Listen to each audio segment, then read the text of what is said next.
morning. My name is Robert Myers. I'm with Standing Tree Healing, and this morning my presentation is on auras and chakras. I thought the best way, because it's kind of a general overview, we'll play a little game this morning, kind of like our childhood, and you might recall some similarities. This is our body. We have 7 chakras that make up the body, and then the aura that surrounds it. We're going to kind of go through that. We're going to help Mr. Body discover his chakras and his aura. So first of all, I'd like to start with the root chakra, which is at the base of the spine. And so ideally it's roughly this area. Okay, so that's your foundation, your home, the base. It's called the root chakra because it's your roots. So you can think of it like with the tree going into the ground, it draws you into your own. Mm-hmm. The next we have is your sacral chakra, which we'll refer to as Miss Scarlet. Miss Scarlet? Yes, Miss Scarlet. And Miss Scarlet, much like in the game, has a lead pipe. Unfortunately, that didn't show it very well. So if you take a pipe and it drains you, it drains your energy. That's where a lot of your energy comes from. It flows much like water. Okay? Sorry, the marker's It's not cooperating with not cooperating today, is it? I don't hold much hopes then for Colonel Mustard with yellow, do I? Actually, he's better than Miss Scarlet. Maybe not from there, but a little better. So, this is your solar plexus area. It's your gut feeling. So Colonel Mustard, he has the knife. So the knife in the gut, that, when you get that gut feeling and stuff, that's Colonel Mustard speaking to you.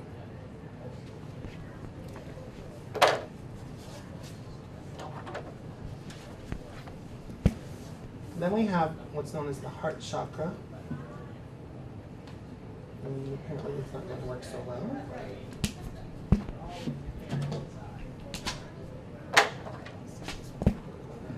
That's a little better. The heart chakra. It's most commonly reflected in green as the color. Sometimes it can also be represented in pink because it deals with love and feelings.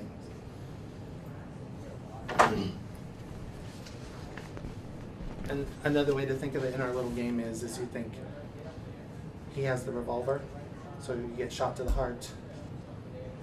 We could go on from there. But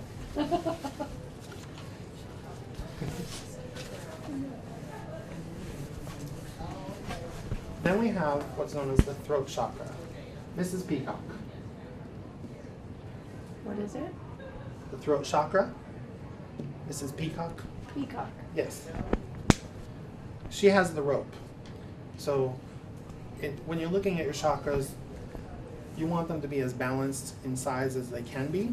So when one's larger or smaller, then depending, it could be overexpressing or underexpressing. Mm-hmm. So if your throat chakra is small, she has the rope, she's constricting you. Now if it's overly large, then maybe it needs a little more rope to restrict it back and hold it back a little. Mm-hmm.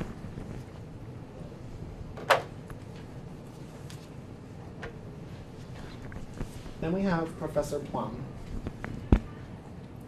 and that's your third eye, or brow chakra, basically between the eyes.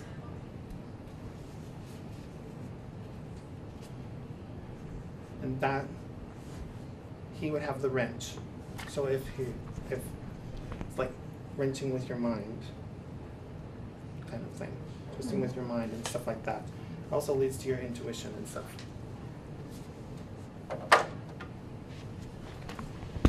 And last we have the crown chakra, Mrs. White, and she has the candlestick.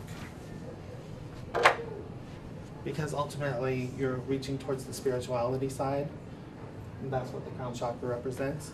So the candlestick would be either trying to enlighten you, or if in the case of the beloved children's game, knock you out and snuff your light.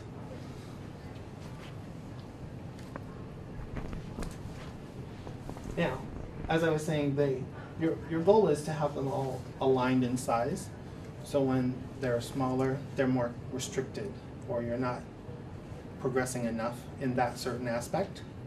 And if they're larger than the rest, then maybe you're over expressing there. Or kind of makes sense. These are your basic energy field, energy centers. Okay. Now your aura, which is your energy field, which goes around you. And the best way to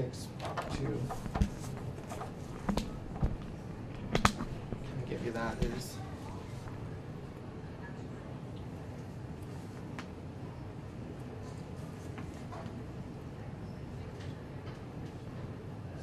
your aura is your energy field around you. And think of it this way. Have you ever walked into a room and felt the energy in the room? Like, let's say you walk into a room where there's people already in the room, and maybe you don't know what happened because you just got there, but you feel like, ooh, there's something going on here. And especially like if there's been like a disruptive or argumentative kind of feeling, okay? So that's your aura field reading their auras.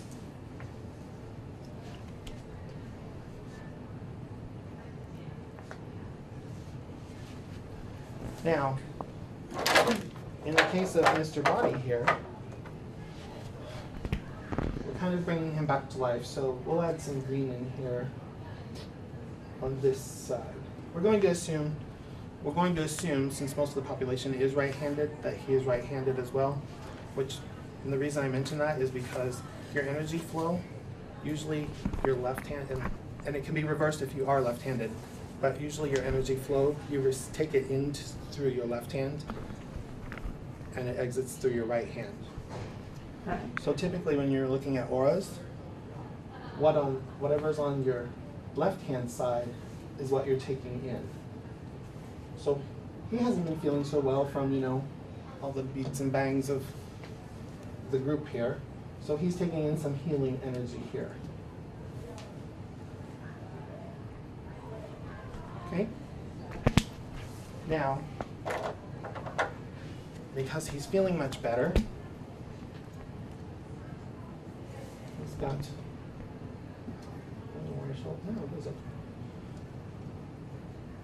got some yellow happy energy coming around on this side a little bit.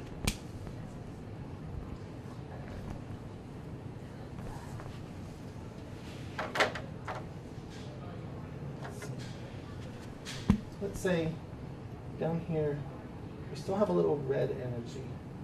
Because if you've gotten whacked and shot and knifed at, you probably still have a little bit of anger you're dealing with and stuff. So he's probably getting rid of some of his anger still. So that's why we have red there.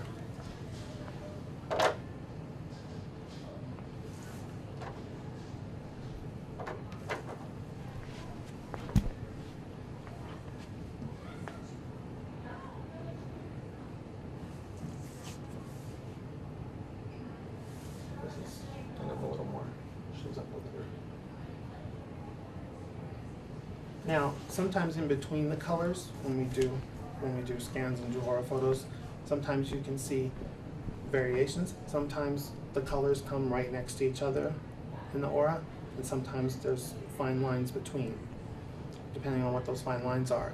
A lot of the most noticeable ones is when you have like a little bit of white in between, and that's spirit.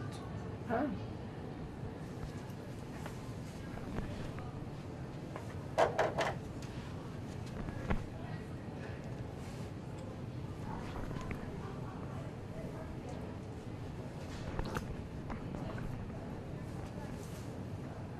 Now,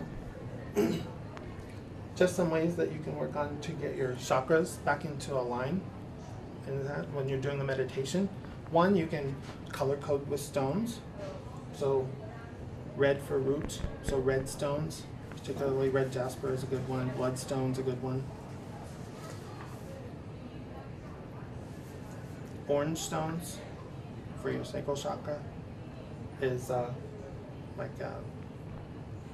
citrine, some orange colored stones, those are good. Yellow, the tiger's eye for your sacral, solar plexus, yellow solar plexus. Tiger's eye is a good one. But again, you can always go by color wise and relate it that way if you can find like a yellow quartz or something, or yellow citrine or something like that kind of thing. And again, the heart chakra, green, but you can also use the pink. So like pink rose quartz. The rose quartz. Yep, you could use that as well. And sometimes you will see it depicted with, you'll see both, they'll depict it with both colors, green and pink. And that's why. It's because sometimes it's kind of, you know, we think pink, well, you see that a lot of times at Valentine's Day when you have a lot of romance in the air and stuff like that. So that's kind of where it comes from. Mm-hmm. Blue stones for turquoise.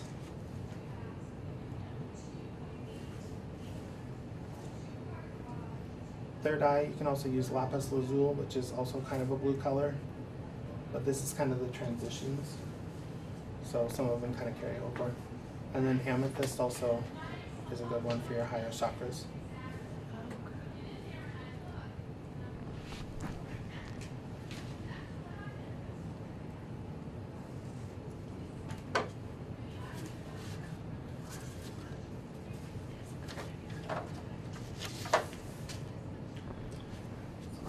Now, let's say that maybe you need to take a break at work and you don't have your stones with you to try to meditate with or something, but you want to try to do something to bring yourself back into alignment. Then, you know, if you can find a quiet place at work to kind of do a little bit of a refocus, then you can always just do some verbals. Like for your root chakra, it's lum. Like lum. Okay. For your sacral chakra, it's vum, V-U-M. So vum.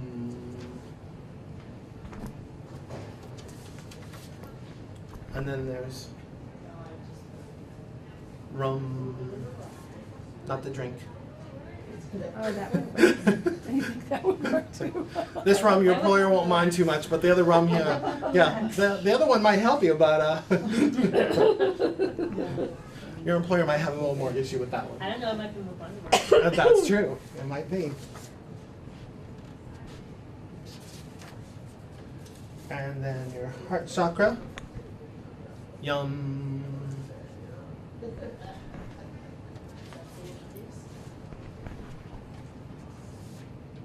Throat chakra is hum, H-U-M.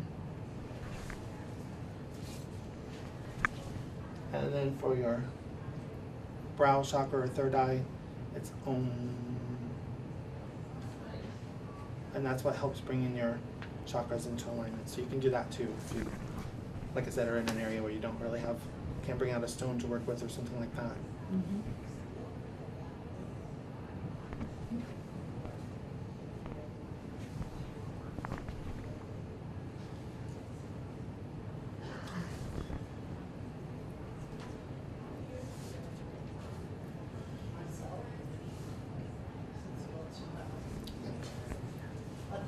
Any questions at the moment, or? What is the crown chakra? Crown chakra is your direct link to spirit. Is there a meditative? It's really just getting those in line with that one. Okay. So it's kind of just brings you up to that So one, and then they everything just aligns. feed on up through. It doesn't have its own specific. Because really what it is when you're blocked in the rest of these, that's what can restrict your crown chakra I see. the most.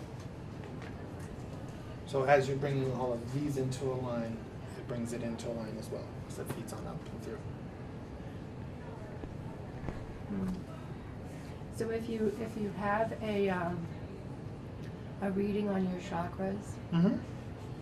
and then you find an area that has a problem, Mm-hmm. then do you also find out how you can kind of fix that chakra or amend that chakra to get it back in alignment? Yeah, it really is it's an individual thing there. That's why, like, with the stones and the up through, those are some of the things you can do as far as that goes. There's also, I mean, you have to look at what's going on in each individual person's thing as to, like, you know, let's say somebody, their throat chakra is really restricted and small, Mm-hmm. you know, so that would indicate that they're not speaking up enough for themselves. So, but that person's got to figure out why they're not speaking up enough for themselves, where they're not speaking up enough for themselves. So there's, you know, what, you know, then we can discuss, you know, if that's the case, what do we need to do with it, you know, is it just, you know, is it a, you know, like a work kind of thing or a home life kind of thing, or, you know, it just kind of depends on each individual person's experience, and usually they'll know where the the problem lies, and it's more of the, you know, this is just kind of saying, yeah, there's a problem here. Now what do you want to do? Do you want to fix it? Do you want to keep going? You know. Good questions. Thank you. Very good information. Anyone else?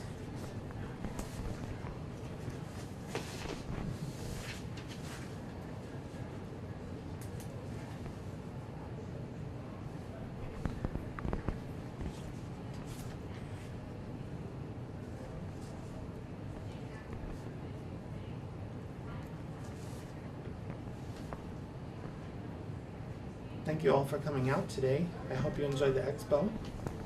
It's like lots of interesting things around, so Yes. lots to explore. Yeah, we just got here, so it's like. Yes. Yes. Still in overwhelm mode at the moment, The aren't you? aura is overwhelmed. Yes. Yes, exactly. What do you do Exactly. for that? Yes. Breathe. Just breathing. Yes. goes Breathing well, helps huh? for that part, yes. Well, thank you. This was very informative. Thank you.